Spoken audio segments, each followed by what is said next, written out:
tonight.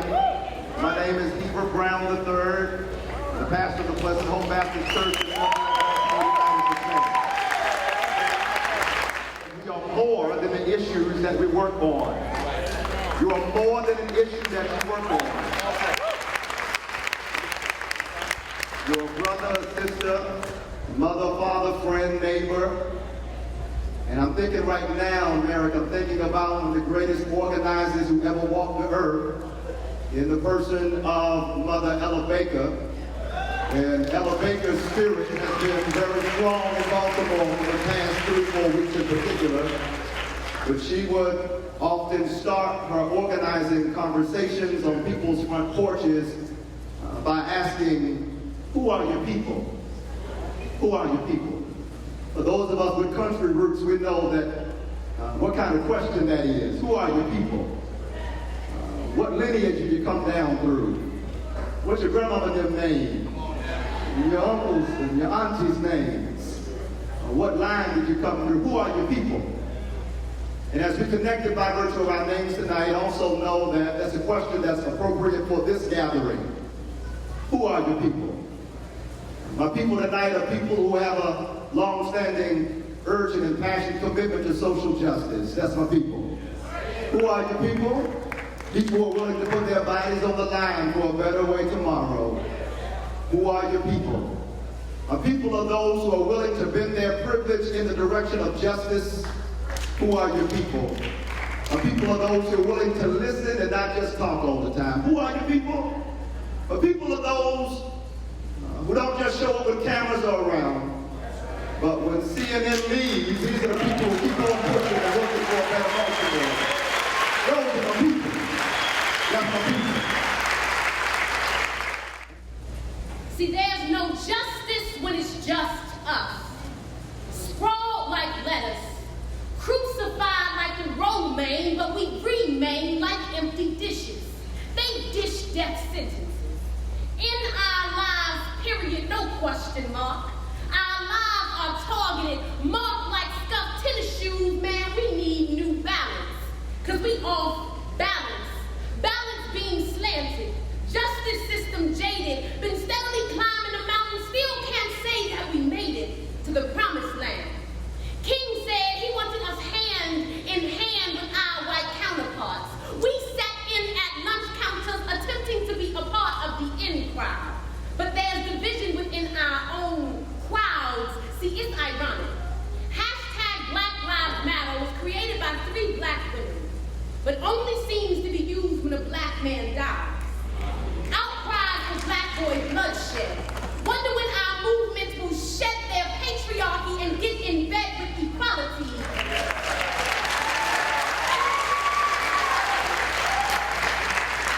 Inadvertently, struggles be segmented, cementing women to the corners of adversity to struggle in pain silently. See, there is no question. Do black lives matter? Yes. But do black women's lives matter a little less? This is not a conflict contest to measure who suffers the most distress, because black skin has always been an object of white conquest. Man, we all in hell. Ain't no rest for the running, no reprieve for the dodging. We black sore thumbs attempting to camouflage in what our melanin don't blend well with this cosmopolitan cocktail, so they cock back their gums and tell in our lives. Often too close to its beginning, if you were to ask me what internalized racism looks like, I would tell you. It's when we accept the notion that black equals criminal and criminals are thugs. Thugs are men, thus assailants will always be black men without question. Training our minds to believe that women are never victim and black men are always doing something wrong. Always in a place they don't belong, like in this country. Relegating women to the back of our minds, a foreign land like that of another country. But what about Yvette Smith? Ayanna Stanley Jones?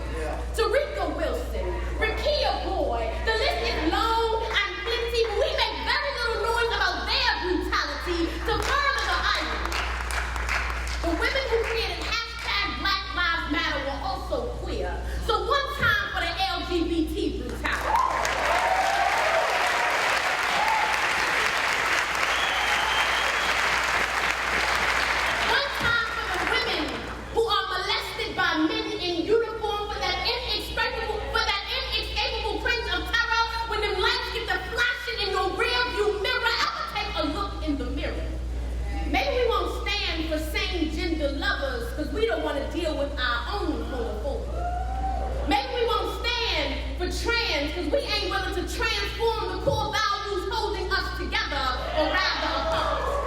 Ain't willing to stand for women because you're probably the thing that's holding us down to start. Weird, it's non-seeing senseless when news reports about black death in the back of our minds. We assume they were amidst some lawlessness, so they got what was coming. We sit round complaining about the man. But the man ain't real in the physical. But the man is metaphorical, meaning an arrangement of infrastructures, organizations, institutions designed to uphold capitalistic anti-black notions. But it's a mystery who pulls the strings at an illusion. Yet in a patriarchal society, his gender was conclusive. No need to dispute it, how elocuted it's been proven. There are policies designed to disenfranchise the franchise of your cultural change. Curriculums designed to erase you. Designed to assimilate you into post-racial. Legislation designed to redline the districts of your mind so you believe that white is inherently better. But don't you know that a system set up to reconstruct your material condition, the hoods and the ghettos and the cities that we live in ain't by coincidence. This is the black experience around the world.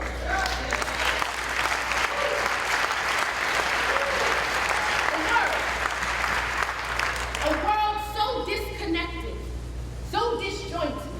So many ain't willing to hope for change because they don't feel they can affect it.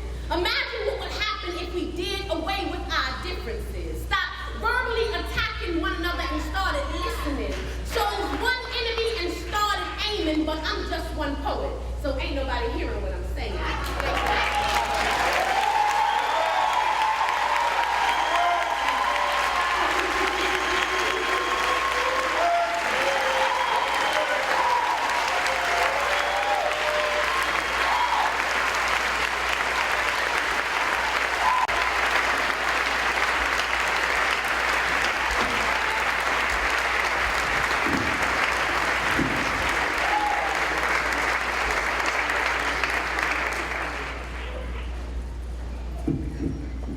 I bring you greetings from our struggle in Ferguson.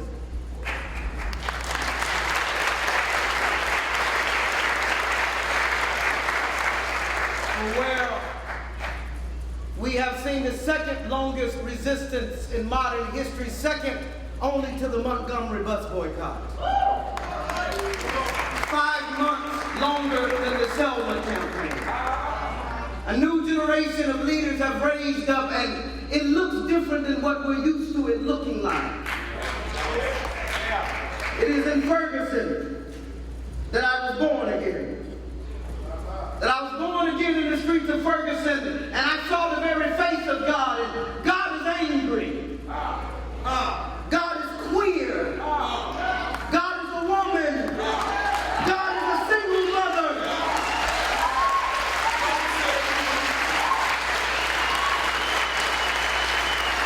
For in the streets of Ferguson,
So what we need from you is not allies. Yes, sir. We need freedom fighters.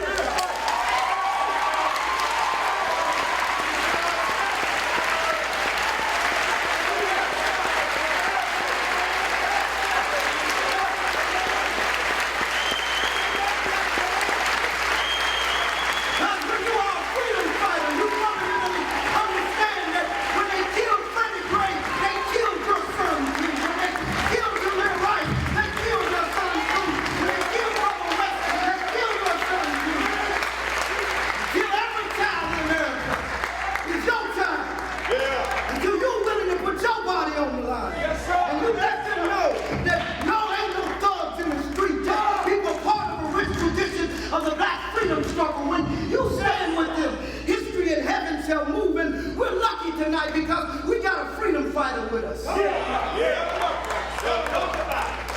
a first African American to get a PhD in philosophy from Princeton. But he's not simply an intellectual. His book, The Ethical Dimensions of Marx's Thought, his text, Prophesied Deliverance, those are not just simply his contribution to the freedom struggle. Him being in the Matrix is not simply his contribution to the freedom struggle. His contribution to the freedom struggle is that when he was teaching at Yale and the clerical workers went on strike, he risked his tenured position to go march and stand with workers.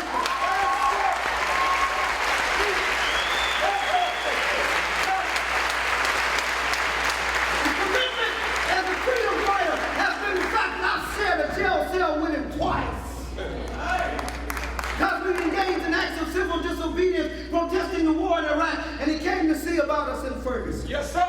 Yes, No matter what a bourgeois intellectual who's obsessed with access to television shows has to say about it.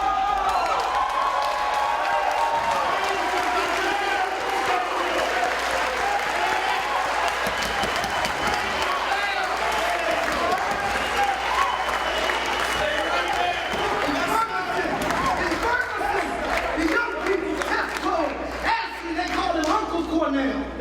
Because he's been in the street with us, he's marched with us, and he's put his body on the line. And so why don't you put your hands together for our WEB divorce? America's young Bob Soccer, my friend and my brother, Dr. Cornel West.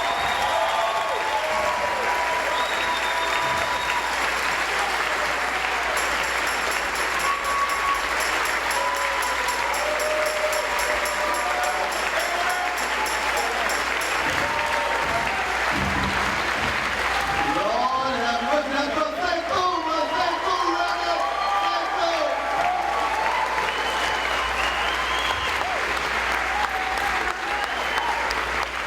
Oh, I've been blessed to know my brother for 25 years. He was on fire, then he's still on fire. And it's a beautiful thing to be on fire for justice. And we know that Baltimore has become ground zero along with Ferguson for the freedom struggle in America. Let's just be clear about it. Let us not be deceived. But I want to begin by acknowledging my dear brother Eric Wellington King for allowing us to come in his space. This space has been consecrated since 1837 and is still going strong. Give it up for our dear brother, Brother King.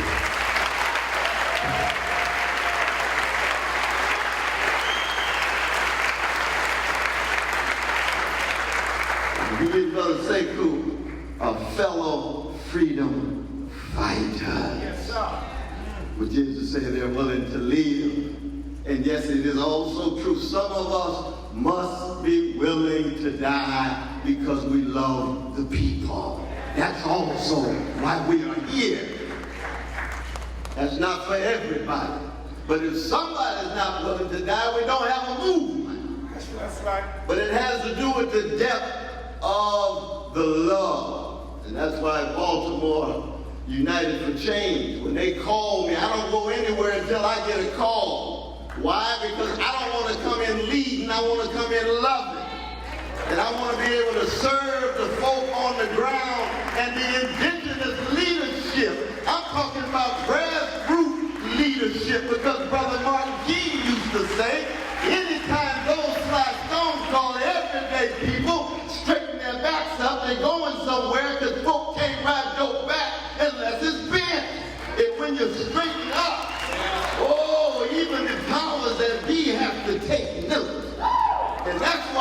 here, when I get those kind of calls, yesterday I was in Winnipeg, Canada. I was lost in translation in Winnipeg, Canada. But I was with my indigenous brothers and sisters because they made the call. This is a global movement, but let us be clear, black people historically have always been the fundamental catalyst for the melting of the ice age. And so I want to salute my dear brother, Hubert Brown III, President of Baptist Church. He's a fellow Baptist the way I am. My kind of Baptist. Holy Ghost, free Baptist, revolutionary Christian, Jesus-loving free black man. Give it up for my brother.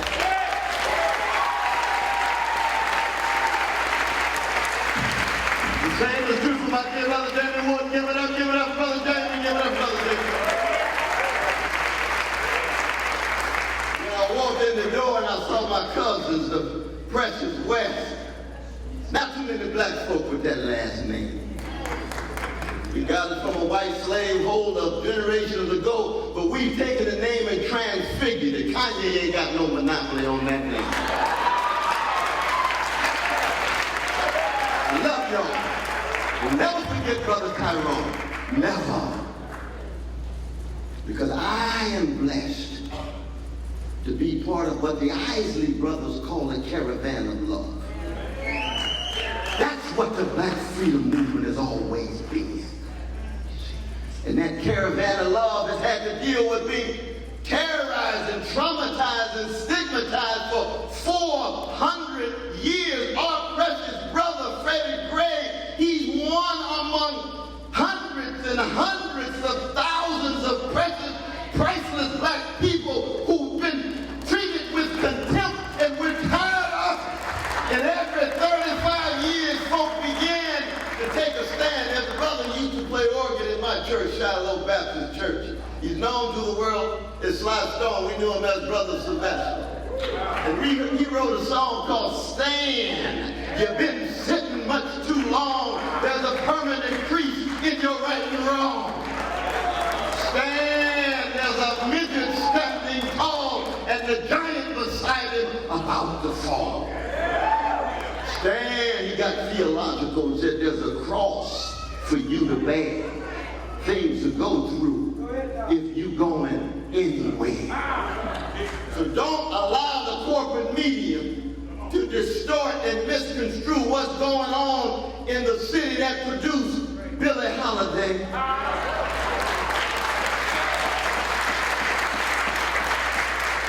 That's no ordinary city that can produce the greatest vocalists alongside Sarah Vaughan and Ella Fitzgerald in the 20th century, because there's a lot of pain and wounds and scars, but it's transfigured by unbelievable genius and love and craft and technique, and it responds to catastrophe with courage. It responds to calamity with vision. It responds to the monstrosity of white supremacy with love. This movement is about the love train that Curtis Mayfield was singing about when he said, people get ready, don't need no ticket, but you better get your courage together, get your vision together, and get your analysis together. It's a new day in Baltimore, a new day in America, and a new day in the world, if we can keep it going.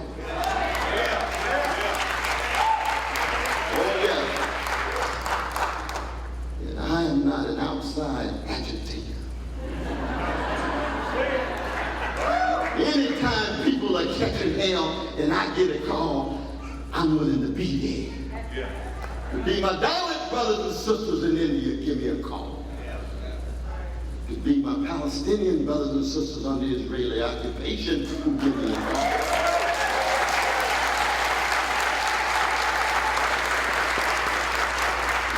My precious Jewish brothers and sisters in Russia who give me a call. It could be peasants in Mexico.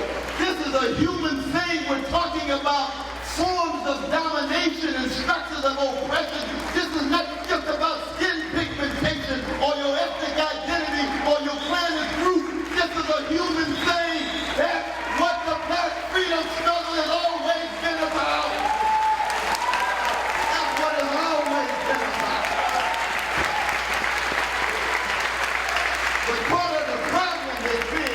In the last 40 years, we've had this multi-dimensional war on working people and on poor people, and we see it with our precious children, especially in Chocolate City. And we got too many black spokesmen who love everybody but black people. Oh yes, I want to love everybody, but I'm starting on the chocolate side of town. Why is that so? Because I'm an honest man. I am who I am because somebody loved me. Somebody cared for me. Somebody attended to me. It was Irene and Clifton. Mom and Dad. It was my sister Cynthia and Sharon. And my brother Clifton. And my little league coach, Mr. Pete. That's right. And my Sunday school teacher, Sarah Ray. And my vacation Bible school teacher, Miss Mitchell. And my legendary pastor, Willie P. Cook. And he was a pastor, he was not a CEO. He didn't have a mega church, but he had mega love. Oh, God, we got those gospel time, but they know what I'm talking about. And what we need today are all of us coming together, not in a messianic mode of leadership with one HNIC, one head Negro in charge, some messianic framework. No, we talking about elevator sensibility. The voices all heard together, like Duke Ellington's orchestra. Let Johnny Hodges blow. If he's feeling good that night, I'm just playing background on the piano, even if the orchestra's got my name on it. But I'm concerned about being a servant of the people. Somewhere I read, he or she is greatest among you will be your servant. What's the quality of your servant to the poor? What is the depth of your commitment to the least of these?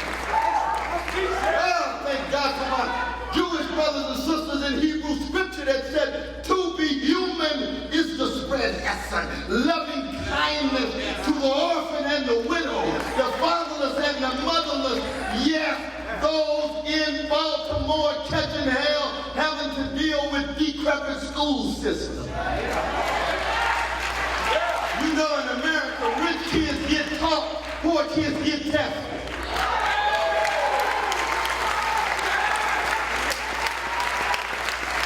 Too much soul murder happened in the school. Typical neoliberal response to every social problem. What is it? Financialize, privatize, militarize.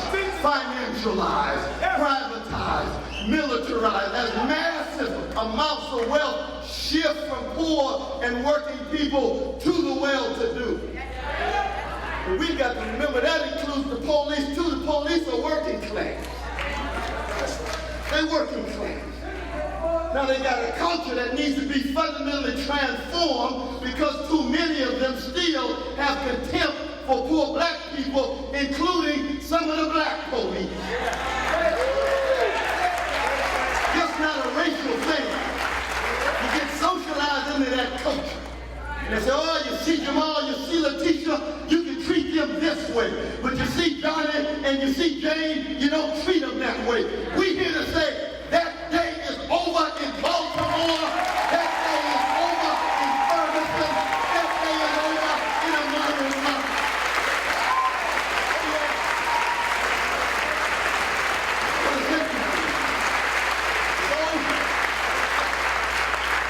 We have to say to our politicians at the highest level, every 28 hours for over 10 years, some precious black and brown person, male and female.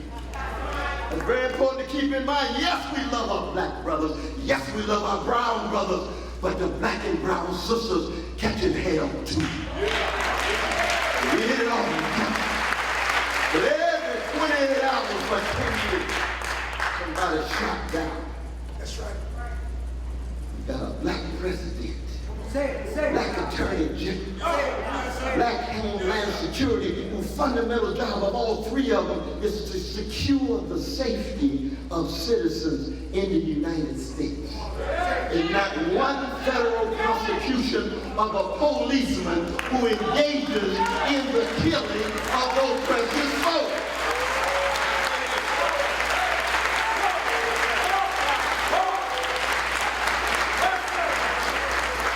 That's a key sweat moment. Something just ain't right.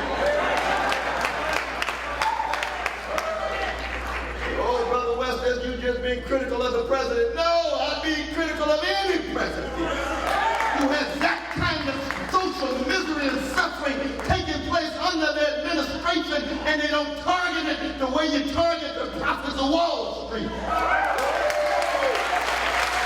Oh, we got Wall Street crime taking place. Thousands of bankers committed insider trading, market manipulation, fraudulent activity. How many of them went to jail? No, sir, not one. What kind of rule of law do you have? What kind of criminal justice system do you have if you allow the powerful to get off with that kind of embezzlement?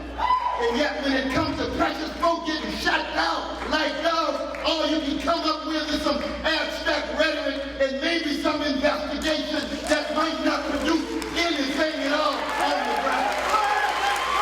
We got to tell the truth.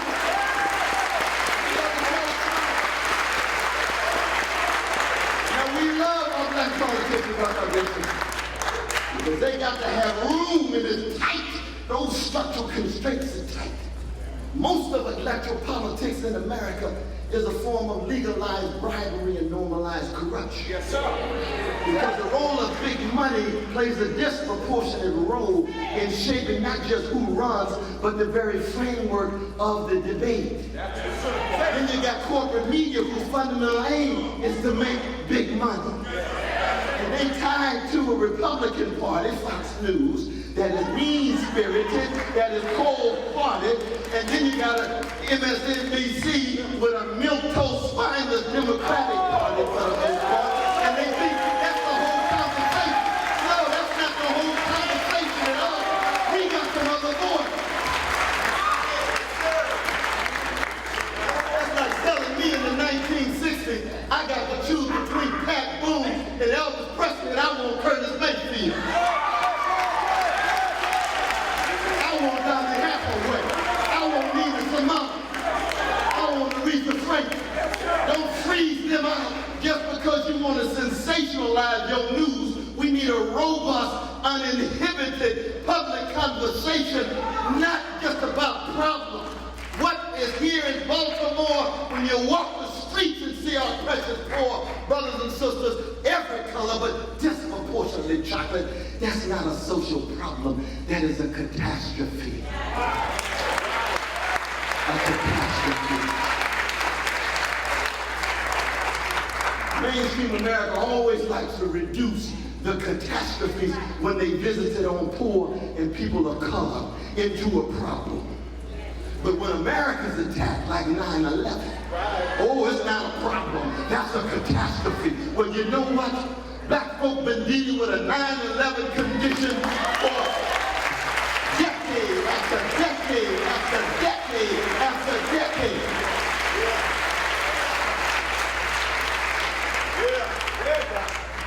What we need, we have to have all of us willing to speak the truth. That's right. And the condition of truth is to allow suffering to speak.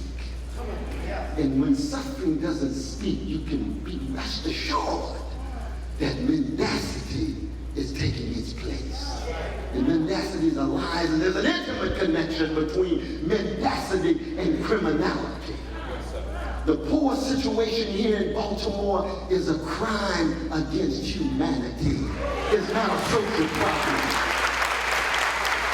Arbitrary policing is a crime. It's not a problem. 1% of the population in America having 43% of the wealth. My brother Notre from the Communist Revolutionary Party, love you, brother. You know what I'm talking about. We've been to jail too. Brother Carl Dixon and the others. 1% of the population owning 43% of the wealth, and yet 40% of the children of color living in poverty in the richest nation of the history of the world. That's a moral abomination. It's spiritually profane. And 22% of all of American children of every color, each one present, living in poverty and getting worse. 2 days ago, the New York Times says the top 25 hedge fund folk got $11.9 billion between them, and yet when it comes to finding some money for quality education, quality housing, jobs with a living wage, not following these truncated statistics put out by the Department of Labor, oh, things are getting so much better. It's gone down by 0.1%, 0.9%, 1%. No, get out and look at the folk who've given up looking for work, part-time work. They're still in depression life. You see, we now live under a highly financialized monopoly capitalist system. When I met Brother Sekou 25 years ago, the multinational corporations were more in the driver's seat, but they produce products like cars. These hedge funds now in the driver's seat, the banks. They produce deals. They don't produce any products at all. That's why when the stock market is doing so well, it doesn't translate on the ground to anybody in the larger society. So the newspaper can say, oh, the stock market is feeling bad, like the stock market's a human being. So stock market's in a rough mood. Stock market feeling good. No, you're talking about just 1% and 0.1 of that 1%. They're lucky that folk haven't took stand a long time ago. And they really lucky that black folk are usually at the center of it. You say, why so, Brother West? Well, when you've been terrorized for 400 years, America ought to be glad. They ought to rejoice that black folk haven't decided to create a black Al-Qaeda. I want to be happy. No, when we're terrorized, here comes Frederick Douglass. Here comes Harriet Tubman. Here comes Sojourner Truth. Here comes Ida B. Wells Barnett. Here comes Marcus Garvey. Here comes Martin Luther King Jr. Here comes Malcolm X. What do they say? They say, we're not going to be gangsters the way you were gangsters. We're not going to terrorize you the way you terrorize us. We want freedom for everybody. But it's going to start on the chocolate side of town. Because we've been left out for so long. My white brothers and sisters, when they see black folk, they ought to just give us a standing ovation.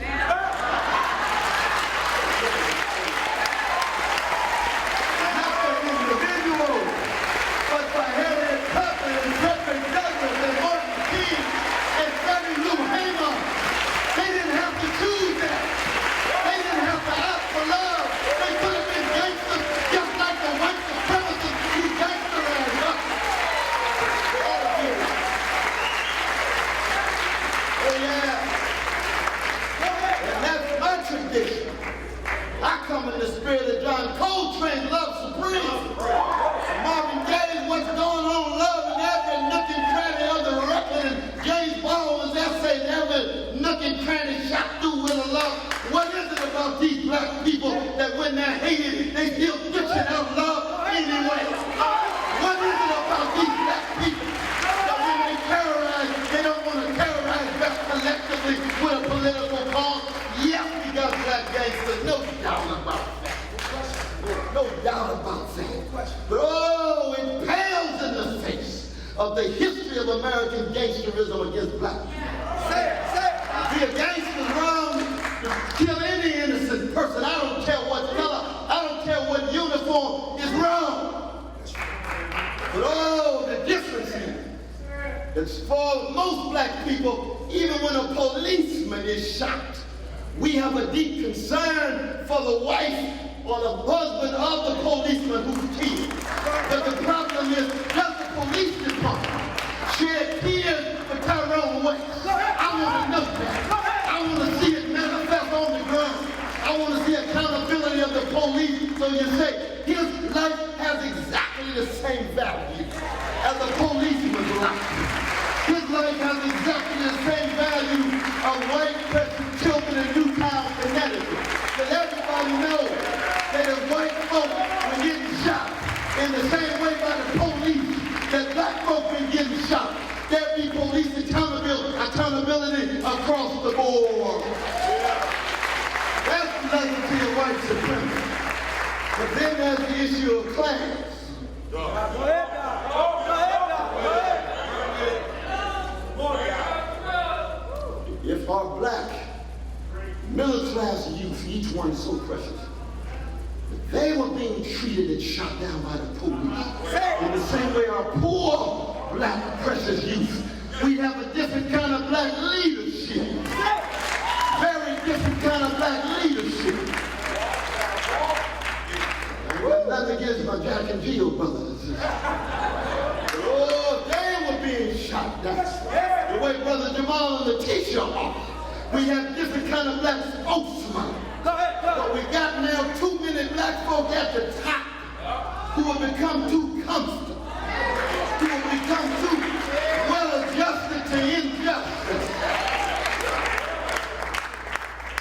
They think that somehow just their very role is to appear and look at themselves as exemplars of success. And I say, no, the black freedom movement did not die just for some successful Negroes.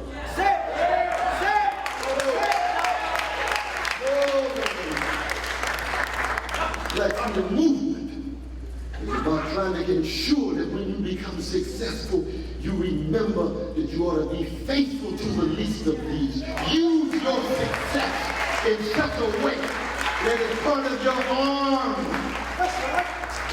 The last 40 years, we ended up with a whole generation of peacocks. Just walking around. Got so much money, got so big mansion. Look at my trophy spouse. Look at where I live. Look at how big my X is and Y is. And I can hear grandmama say peacocks struck because they can't fly. That comes from a race of evil. How high can you fly and keep track of the least of these, those locked into the basement in society, those whose humanity has been rendered invisible, those who you stand alongside, you don't come in flying in acting like somehow you're a great gift to them. And I was so glad my dear Brother Brown raised the issue of youth. Because part of the war against young people, and especially black young people, is that the powers that be want to ensure that they don't have a soundtrack in their music that can sustain their souls in their struggle for freedom.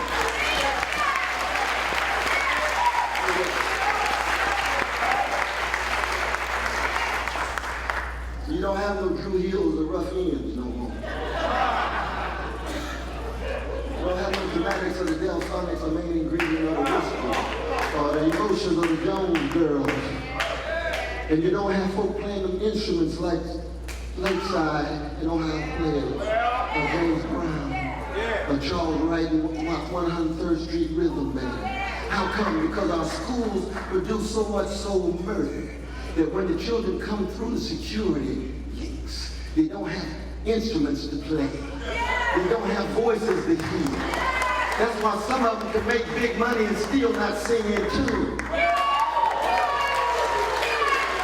Congress Craig turns over in his grave. Nat King Cole turns over in his grave. Johnny Hartman turns over in his grave. We come from a people who believe in excellence and getting it right, but doing it in such a way that we got style, we got smile, we got willingness to organize, we can lift our voices and blend it together in such a way that yes, the mighty Dales will touch your soul. Young folk now got a whole cultural superficial spectacle. It's all about what you look like, what you project, what your image is. I love Beyonce. She's the greatest entertainer of her generation, but she ain't no Aretha.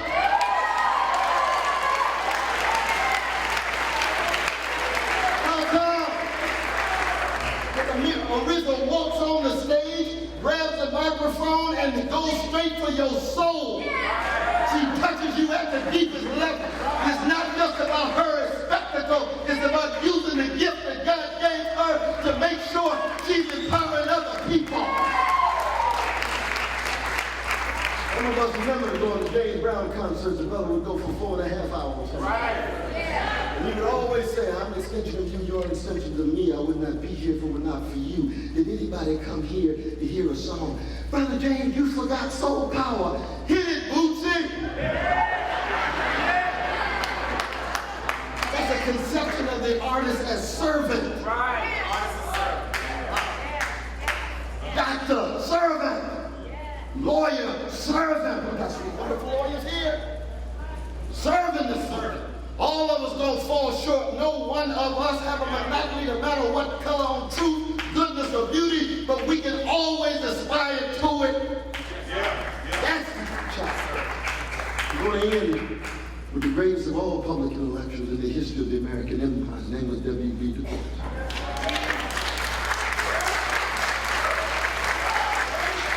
When you go to love letter, he was 89 years old, roughly under house arrest in the greatest borough in the world, Brooklyn.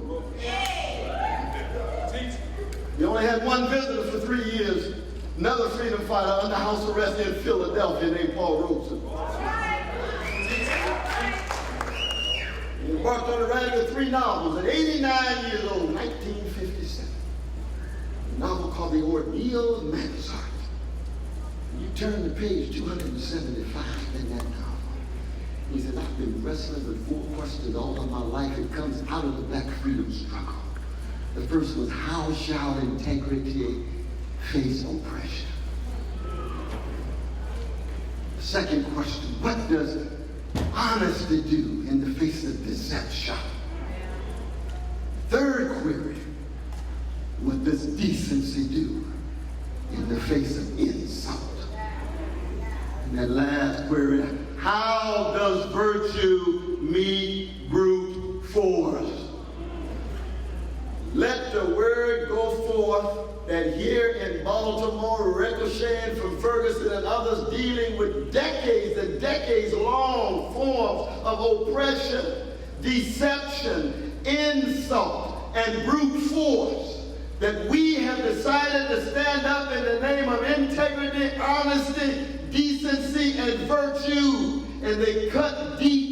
We want to be morally consistent. We want to be analytically correct and keep track of why the wealth inequality is increasing. In the last 6 years, the top 1% got 97% of the income growth. My God. Massive shift. Monies to the military. Just the other day, my dear brother Barack Obama apologized for one of his drones killing an American. I said, that's a beautiful thing to do, brother, but there's been 231 babies that they also killed. You want to apologize for them? There's been over 2,200 adult innocent killed. You want to apologize for them? Or somehow do you think that an American life has more value than a life in Somalia or Pakistan or Afghanistan or Yemen or Ethiopia or Guatemala? That's where a lot of that thinking comes from. Next thing you're going to think a life in the vanilla suburb got more value than a life in the chocolate city. We need to put that viewpoint in. That's why we are here, and this is just the beginning. We've got to hang together. We've got to learn how to disagree in such a way that it empowers us. We're not looking for unanimity. This is not a military band. This is a jazz orchestra.